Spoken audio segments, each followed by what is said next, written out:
Peter and Andrew are walking through Jerusalem on their way to the temple to meet up with Jesus and the other disciples. As they walk, they are discussing something Jesus had said about wealthy people. Jesus doesn't try to impress the wealthy people right away. If anything, he seems like the poor folk just as much, maybe even more. But that doesn't make any sense to me. The Pharisees have always taught that the rich have God's blessing and the poor don't. If you don't mind, I like to try to make people out. Christian religion just barely fits we don't do. Hey, look, it looks like Jesus is talking to someone important. Let's go see what's going on. As Peter and Andrew approach, Jesus was preparing to teach a lesson. Teacher, what must I do to inherit the kingdom of heaven?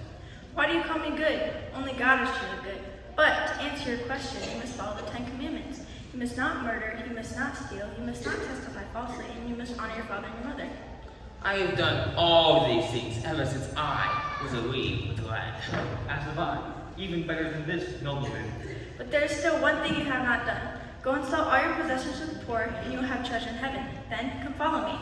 And where does it say that in the laws of Moses? Look, he's leaving and he looks really down. I probably wouldn't have if I felt this time. How hard is it for the rich to enter the kingdom of God? In fact, it is harder for a camel to pass through the eye of a needle than it is for the rich to enter the kingdom of God. Then who in the world can be saved? Teacher, are you saying that the rich people won't be in their kingdom?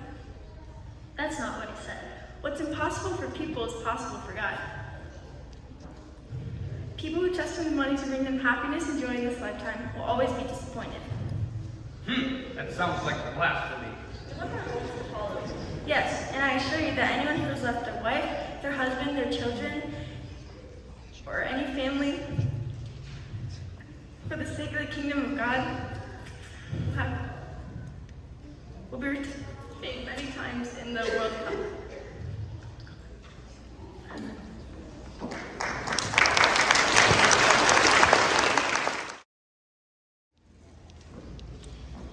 Jesus had entered Jericho and made his way through the town.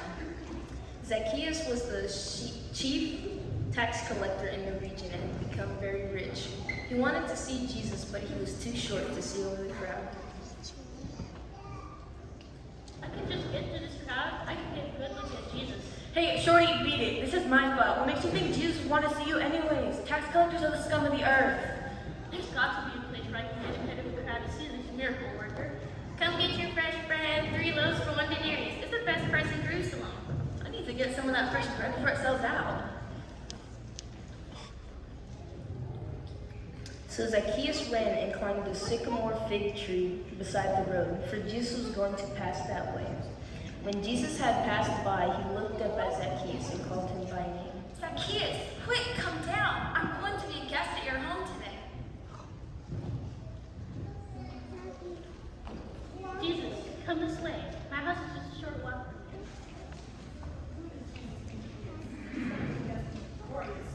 It's one thing to go before the sick and the blind, but this is going too far. And you think that Zacchaeus is going to buy all your little things out of the church. We talk about it. Come on, let's get back to the temple and tell the rest of the Sanhedrin what we see. After dinner was over, Zacchaeus stood before the Lord to speak. I will give half of my wealth to the poor, Lord. If I have cheated people on their taxes, I will give them back 4 times as much.